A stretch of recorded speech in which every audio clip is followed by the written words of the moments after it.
As dúvidas, em geral, ainda são muito grandes e diversas quando o assunto é dislexia, porque a verdade é que muita gente não passou pelo assunto em termos de conhecimento, ou muita gente não viveu o assunto, porque quem sabe é quem tem uma pessoa na família que tenha a condição ou que convive com essa condição e que sabe, de fato, como a dislexia acaba interferindo em todo o cotidiano da família. E o assunto dislexia, ele vai ser amplamente discutido no Brain Connection. A nona edição acontece em Pernambuco, em Recife, na capital, de 29 de outubro a 1º de novembro. E aí vão ser vários assuntos discutindo em várias entidades, instituições que também ajudam as famílias, né, associações com os familiares, com as pessoas que têm a questão da dislexia, e também com profissionais para falar também em relação à dislexia, como que ela afeta, quais são os sintomas, como identificar, diagnosticar, e mais do que isso, em termos de neurociências, como é que também a dislexia compromete parte da aprendizagem e como fazer, né, se for o caso de intervenção, às vezes, se for um caso até medicamentoso, o que em geral não é, né, mas se for, então a gente também tem a possibilidade de conhecer mais sobre isso. E aí queremos te convidar para esse bate-papo super gostoso e interessante com Gabriela Cury. A Gabriele, ela é coordenadora do Grupo Nacional Mães do Brasil. Esse grupo nacional congrega muitos grupos que estão espalhados pelo Brasil. Nós vamos deixar na nossa legenda o link do grupo para vocês conhecerem no mapa onde tem grupos e, inclusive, fica aqui o nosso convite para você que participa, de repente, de algum grupo, tem alguma comunidade em Minas Gerais, porque Minas Gerais não tem representação dentro do Grupo Mães do Brasil. E seria interessante, né, que todo o país pudesse se unir para trabalhar melhor essas questões. A Gabriele tem também uma filha, uma jovem, que tem dislexia e vai nos contar um pouco mais sobre como é esse processo. Ela estará participando do Brain Connection em uma mesa com outras entidades para fazer um pouco dessa discussão. E aí eu queria que a Gabriele começasse nos contando quando, né, que se descobriu essa questão do processo da filha, como foi a idade, né, se foram os próprios pais, se de repente foi pela escola, para que você que está aí nos ouvindo no podcast, você que está aí nos assistindo no canal do YouTube, possa conhecer melhor essa história e até perceber também se tem alguma coisa a ver com o seu caso, por exemplo. Ela transpassa vários espaços, não é? Ela invade totalmente o ambiente doméstico. Muitas pessoas pensam que dislexia aparece só na escola, quando, na verdade, ela também está dentro de casa, né? E assim foi comigo.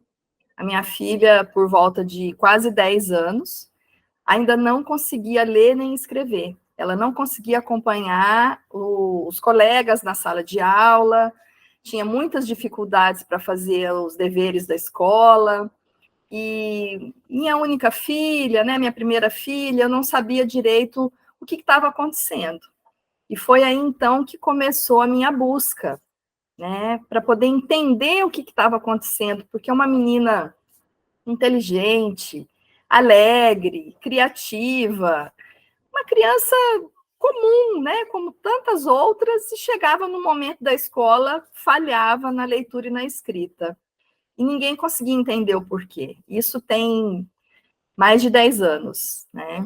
E foi aí que começou, então, que esse mundo dos transtornos de aprendizagem entrou na minha vida, porque daí eu fui tentar entender o que estava acontecendo com a minha filha, comecei a procurar alguns profissionais na época, no meu estado, que eu sou de Cuiabá, do Mato Grosso, e naquela época não tinha ninguém, eu não conseguia respostas para as minhas dúvidas, né? E acontece muito com a criança que tem dislexia, às vezes a família não sabe, Os pais não sabem, né? A criança não consegue fazer tarefa, não consegue desenvolver a leitura. E foi muito difícil. Muito, muito, muito difícil mesmo. Você já percebia algum sinal ao longo do crescimento, né, do desenvolvimento da tua filha, quando ela era menor, né, de, enfim, até 5 anos, 6, ela deve ter entrado na escola, provavelmente na idade normal, que toda criança entra, no pré, alguma coisa assim, e ela entrou na rede pública, e a própria escola, né, os professores nunca te alertaram, de repente, para alguma coisa nesse sentido? Não, não. Até então, como eu disse, ela era minha única filha, minha filha. Hoje eu tenho 2 filhas, né? Minha caçula. Hoje minha caçula tem 9 anos. Eu costumo dizer que se a minha caçula tivesse dislexia, talvez eu soubesse que tinha algo diferente, né? E quando você é mãe pela primeira vez, você não tem muito parâmetro, você não sabe muito bem os marcos do desenvolvimento, não é? E nunca ninguém tinha me dito nada, né? Simplesmente o que eu ouvia dizer era que ela estava desinteressada, que ela ficava brincando na sala de aula, que ela era preguiçosa, que ela não queria saber de estudar, e a gente convivia com essa exclusão, né? Porque naquela época, eu acredito que hoje mudou um pouco, né, do que há 10 anos atrás, era isso que a gente passava, né? Que os professores, então, falavam que ela era preguiçosa, que ela não queria estudar, não queria fazer tarefa, e eu não conseguia entender o que acontecia, né? Eu sentava com ela para fazer tarefa e não desenvolvia, não ia para frente, e eu ficava nervosa e acabava criando até uma relação bem difícil entre nós, né? Porque você imagina, uma tarefa que era para durar 40 minutos, 1 hora, durava 2, 3 horas.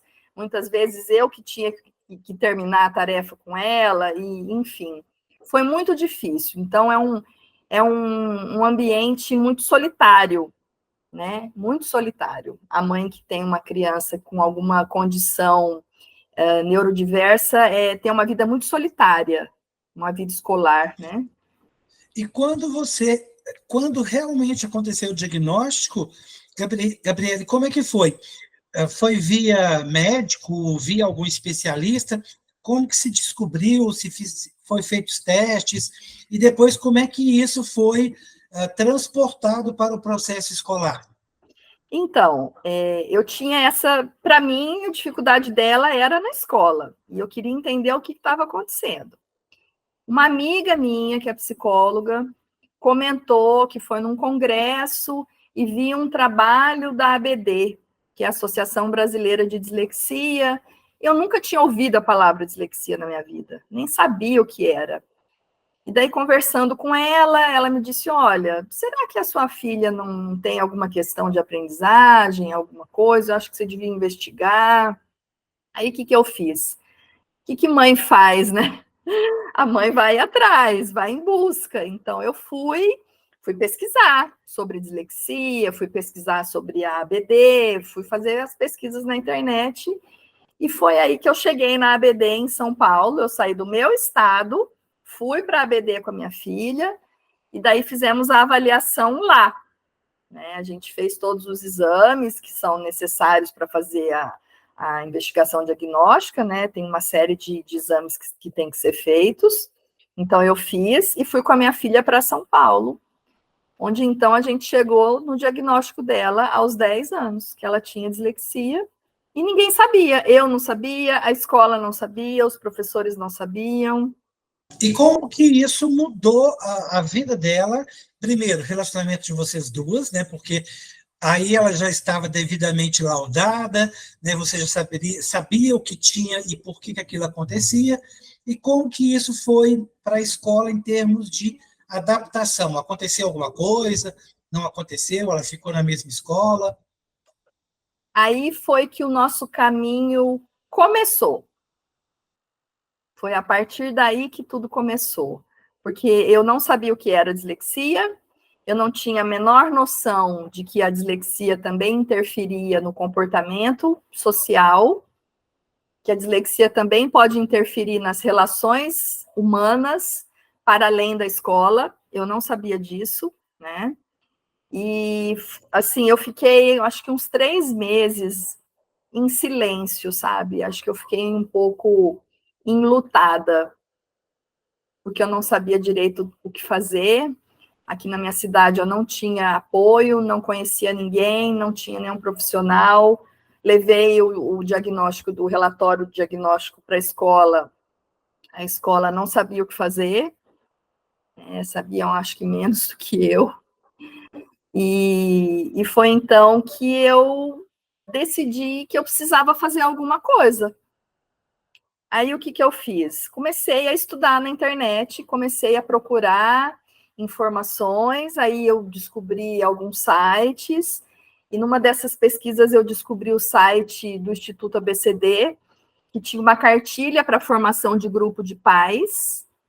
Aí eu pensei, falei, bom, não tem só eu, não tem só minha filha. Se são 10% da população, eu preciso encontrar os meus pares. Eu tenho que encontrar as outras mães como eu.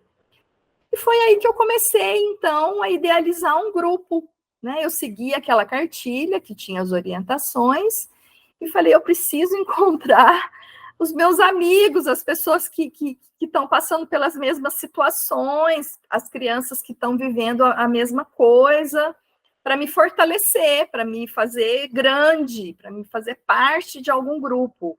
E foi aí que eu comecei a idealizar o grupo aqui no Mato Grosso.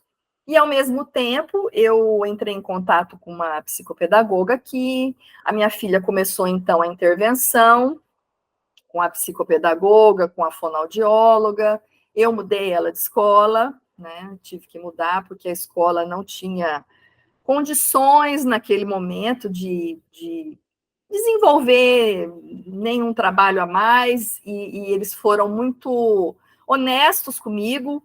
Eu acho que a escola também é uma instituição, é uma empresa, e tem uma série de questões que também tem que ser respeitadas, porque muitas vezes eles falam que vão fazer e não fazem. Ou eles fingem que fazem e não fazem, né? E naquele momento, lá atrás, eu decidi mudar minha filha de escola, e foi muito bom. Eu mudei ela de escola, e a escola deu super certo, que foi o colégio que ela terminou todo o ensino fundamental, médio, né, enfim, que é o nosso segundo grau antigamente, né?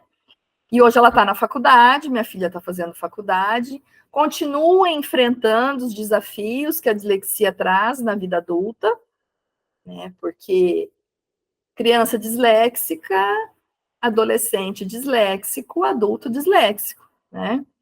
Então, ela continua enfrentando os desafios, mas hoje ela lê e escreve perfeitamente, não tem questões de aprendizagem muito severas, então ela consegue conduzir a vida acadêmica muito bem.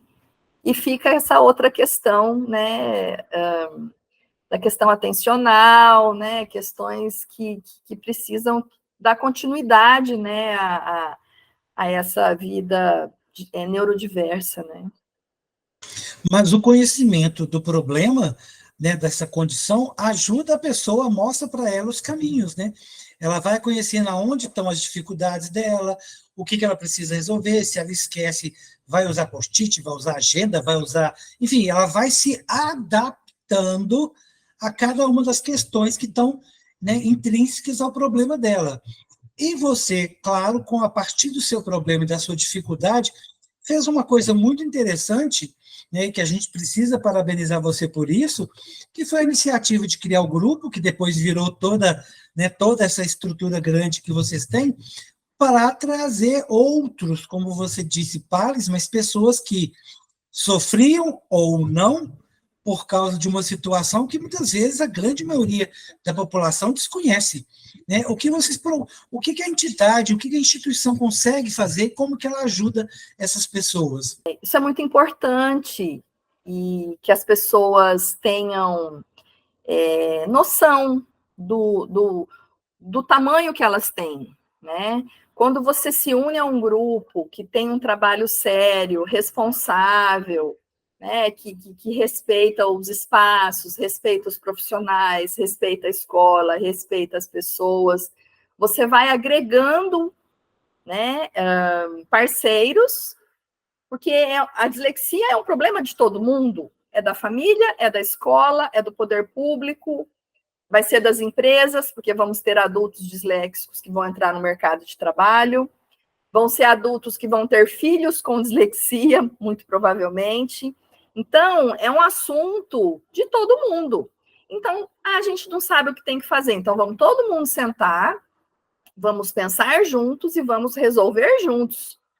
Então, o coletivo é muito importante. E foi o que aconteceu aqui no Mato Grosso, que depois da formação da associação, as mães se fortaleceram, fomos para a Assembleia Legislativa daqui, e a partir daí surgiram 8 leis estaduais de proteção para as pessoas com dislexia.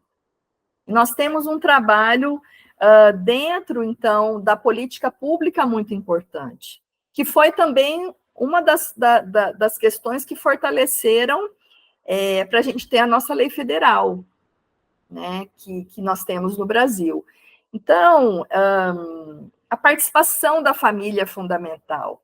Eu costumo dizer que o empoderamento social é fundamental, porque quando você sabe quem você é, quando você sabe o porquê que você tem dificuldade para ler, o porquê que você precisa de um ledor, ou porque você precisa de um tempo adicional, você, então, entende como é o seu funcionamento, você vai com mais tranquilidade, com mais calma, com mais amor próprio. Muitas vezes um jovem que não sabe que tem dislexia não se aceita, né? Tem problemas de estima, de autoestima, tem certas rebeldias, tem problemas escolares, problemas com as pessoas, porque ele tem dificuldade, ele não entende o porquê. Ele não aceita aquilo, porque ele acha que aquilo faz dele menor. E tudo isso eu fui aprendendo nesses anos todos, convivendo com a minha filha. Porque a primeira lição que ela me passou foi quando a gente voltou para Cuiabá. Eu fiquei com medo de contar para ela o diagnóstico. Eu fiquei com medo. Eu falei, ai, meu Deus, como é que ela vai reagir?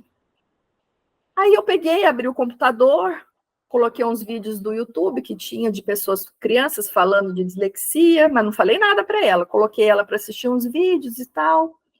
Aí depois ela olhou para mim, aqueles olhinhos redondinhos, brilhantes, assim, ela deu um suspiro profundo e falou assim, mamãe, então eu não sou burra, eu sou disléxica. Ali eu entendi. Foi a maior lição que ela podia me dar, né? Então, a importância de se identificar e de se ter o diagnóstico correto te tira da invisibilidade, né? Te leva, então, para a luz das informações, de todos os processos da intervenção, das adaptações, né? E foi a minha filha que me ensinou isso. Quem tem olhos que veja, não é isso? Porque o que acontece é, até o momento em que você não sabe o que está acontecendo, você trata de um jeito ou fica exposto ao preconceito e uma série de situações.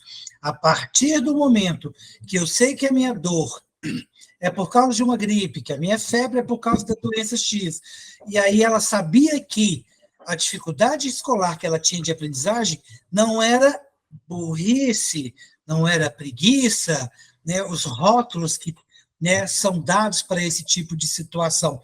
E quantas crianças não passam por isso, sofrem, crescem estigmatizadas e por aí vai. E eu queria saber, nesses 10 anos de batalha, Gabi, o que você percebe que mudou nas escolas, na sala de aula, ou seja, situações que outras crianças não estão enfrentando, porque você também contribuiu com a situação da sua filha para ajudar a mudar, né, o futuro para essas outras crianças. Se ela é estudada no Brasil há muitos anos, né, desde a década de 80, né, já a gente encontra estudos de dislexia no Brasil. Mas eu penso que permanecia muito no ambiente acadêmico, né? E nós, que somos população, de forma geral, não temos muito acesso a algumas informações. Eu acho que quando você populariza uma informação de forma responsável, de cunho científico, né? Você leva a informação para as pessoas, você, como eu disse, tira a invisibilidade. Então, esse trabalho da família junto com a escola fez toda a diferença. Então, eu penso que eu, junto com as mães aqui do Mato Grosso, do grupo da Associação Dislexia Mato Grosso, junto com as escolas, conseguimos, então, fazer com que o poder público nos enxergasse e percebesse a importância de olhar para essa população, porque 10% é muita gente. E eles entenderam o impacto social das próximas gerações que poderia acontecer se essa população não fosse vista. Então, às vezes a pessoa fala assim, mas eu sou tão pequena, né? O que eu posso fazer? O que eu vou fazer não vai mudar nada? Claro que vai. São os micromovimentos que você faz na sua rua, no seu prédio, no seu bairro, na sua escola, na sua igreja, no seu círculo. Esses micromovimentos fazem com que as pessoas comecem a enxergar que existem outras condições. E isso desperta interesse dos professores, dos profissionais, para eles irem estudar. Então, eu acho que foi um desabrochar de intenções, né? Todo mundo junto, tentando entender uma situação, uma condição, para ajudar. Né? Eu vejo que professores são incríveis, eles são meus heróis, porque você dá aula para uma sala cheia de crianças, cada uma com uma condição diferente, e você conseguir ter um olhar humano para além do olhar escolar, acadêmico, é sensacional.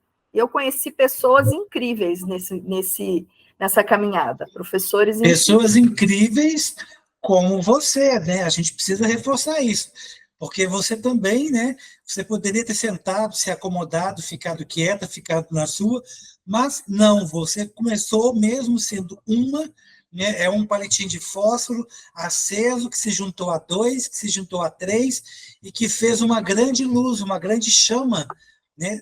Deu uma boa energia aí para iluminar quantas e quantas famílias, para que elas pudessem não passar por tantos percalços que você passou, ou encurtar o sofrimento de muitas famílias. Com essas questões que vocês conseguiram fazer, ações, chamar o poder público, foi possível colocar cursos, né, para os professores, para as escolas, para tomarem mais conhecimento, para disseminar esse tipo de informação, talvez colocar alguma coisa nos postos de saúde, alguma coisa, né, dentro da estrutura do governo, para ajudar nesse processo, né, de propagação das informações sobre dislexia? Você construir uma política pública precisa de tempo. Né? Historicamente, no Brasil, nós temos aí a própria construção do SUS, né, que foi uma luta e foi construída com o tempo, né, e com muito trabalho. Então, quando você vai instituir uma política pública, ela precisa de tempo, porque a máquina pública, ela é burocrática, né? Ela é lenta, porque você trabalha com orçamento, trabalha com planejamento, trabalha com uma série de variâncias. Então, quando a gente começou aqui no Mato Grosso, levando aí, nos primeiros eventos que a gente fez, 600 pessoas, 700 pessoas, 1.000 pessoas presencialmente para estudar sobre um tema, as autoridades falaram, bom, nossa, tem muita gente interessada nisso, a gente precisa, então, também ter um olhar para isso. Aí os professores começaram a identificar crianças na escola, os gestores educacionais começaram a entender que também tinha crianças. Bom, a gente precisa melhorar aqueles índices escolares. De que forma que a gente vai melhorar? Vamos melhorar, então, as questões educacionais. E daí as pessoas começaram a entender. Aí a gente tinha o Conselho Estadual de Educação também, aí depois nós tivemos o Ministério Público. Então, foi se abrindo, né, a informação, o conhecimento, ele ficou público, ficou coletivo. E daí o que acontece? Os planos de educação, os planos estaduais de educação começam, então, a ter a dislexia como parte. Então, todos os anos, na agenda do governo, nas formações dos professores, começou a se falar de dislexia, porque os professores começaram a procurar. Consequentemente, os profissionais daqui, que não atendiam dislexia, os profissionais de saúde, foram se capacitar, foram estudar. Então, hoje já começaram a atender crianças com dislexia, os profissionais da saúde. Infelizmente, ainda é muito grande, né? Muitos são os desafios, né, Gabi? Por quê? Porque a gente sabe que ainda tem muito preconceito, tem muito bullying, infelizmente também, né, lamentavelmente, e ainda tem também os pais, que, claro, não sabem lidar com as situações, mas muitos deles omitem ou escondem, né, querem deixar o filho ali escondido, não querem apresentar, ou, né, enfim, se omitem, né, sem perceber que você pode, muitas vezes, né, encurtar realmente esse caminho, eliminar sofrimento, ajudar aquela criança a se desenvolver muito mais no processo, sabendo que ela tem, né, não sofrer achando que é burra, que é isso, que é aquilo. Eu queria que você desse, para a gente fechar o nosso bate-papo, dicas para os pais de como eles podem ficar atentos em relação aos filhos, né, que sinais que eles podem observar, o que fazer para, a partir daí, né, se posicionar. Vou procurar ajuda, vou levar para, né, vou levar onde? No pediatra? Eu vou levar no psicólogo, no psiquiatra, enfim, no psicopedagogo e por aí vai. Então, quais são as dicas de quem já passou por isso, né, sabe toda a caminhada, o quão difícil é, e ainda ajuda muita gente a trilhar esse caminho de uma forma mais rápida. Então, quais são as suas dicas para esses pais ficarem mais atentos? Primeiro, a fala. Criança precisa falar até 2 anos. Criança que tem atraso de fala, os pais precisam ficar atentos. Não precisa falar corretamente uma frase inteira, certinha, as palavras, os verbos, não. Mas tem que ter um vocabulário, até os 2 anos a criança tem que falar, ela tem que se comunicar, tem que entender o que a mãe está falando, conversar com os pais, começar a pedir as coisas. Então, criança que não fala, já começa um primeiro sinal aí que precisa ser investigado. Quem que eu procuro? Procuro um fonoaudiólogo, que é o profissional que trabalha com a linguagem. Criança que tem aos 5 anos, 6 anos, 7 anos, criança de 5, 6 anos, tem algumas trocas na fala, é considerado normal. Mas criança de 7, 8 anos, que tem troca na fala, também precisa de uma investigação, precisa ver o que está acontecendo. Criança de 9 anos com dificuldade de leitura, não consegue identificar as letras, tem alguma coisa também que está fora do lugar. Então, nós temos os marcos do desenvolvimento. Se a criança está muito longe, precisa ser investigado. Pode ser que seja questões escolares? Pode ser, mas pode ser que não. Então, você que é mãe, você que é pai, que tem crianças com dificuldade para fazer os deveres da escola, ou que tem alguma questão de atraso escolar, tem que investigar. Pode ser questões de até problema de vista, tem criança que tem problema de audição e não sabe, né? Tem uma gama de situações, mas não espera.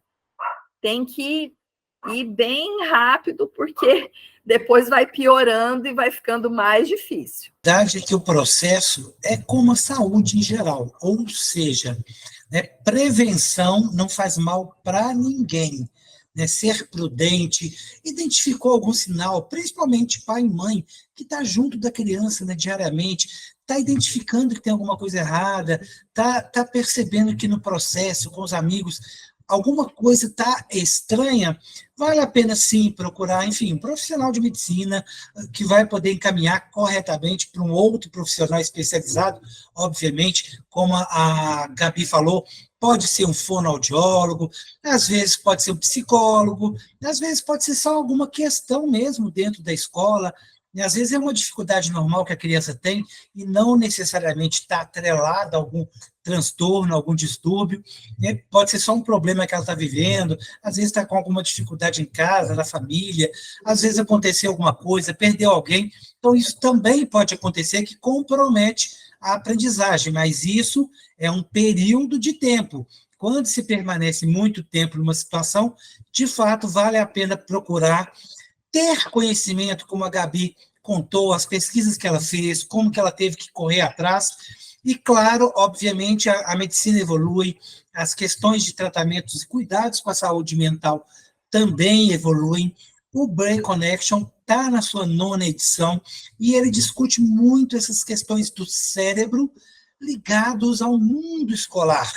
Então, quais são os problemas que estão ali, as condições, porque você tem a dislexia, mas você tem o TDAH, você tem o TEA, você tem o TOD, você tem descalculia, desortografia, dislalia, tem várias questões aí nesse processo, problemas de psicomotricidade, às vezes como a criança segura o lápis, né, com a pinça correta, com a mão fechada, às vezes com o lápis enfiado pelos meios dos dedos.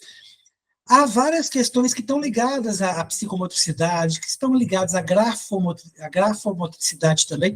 Então, isso é muito importante, conhecer mais. Então, vocês, educadores, né, que estão aí na sala de aula, vocês, pais, responsáveis também, porque quando a Gabi fala dos marcos, né, dos marcos ali do desenvolvimento humano, então, até tantos anos isso, até tantos meses aquilo, e que muitas vezes nós pais passamos por isso desconhecidos, né? Vamos ali meio que tateando a educação do filho, não vem com manual, não tem receita, e acontecem coisas que realmente a gente não sabe lidar. Tanto doenças né, da saúde em geral, como doenças da saúde mental também. E aí, quanto mais informação, mais a gente consegue lidar com isso de uma forma melhor. Por quê?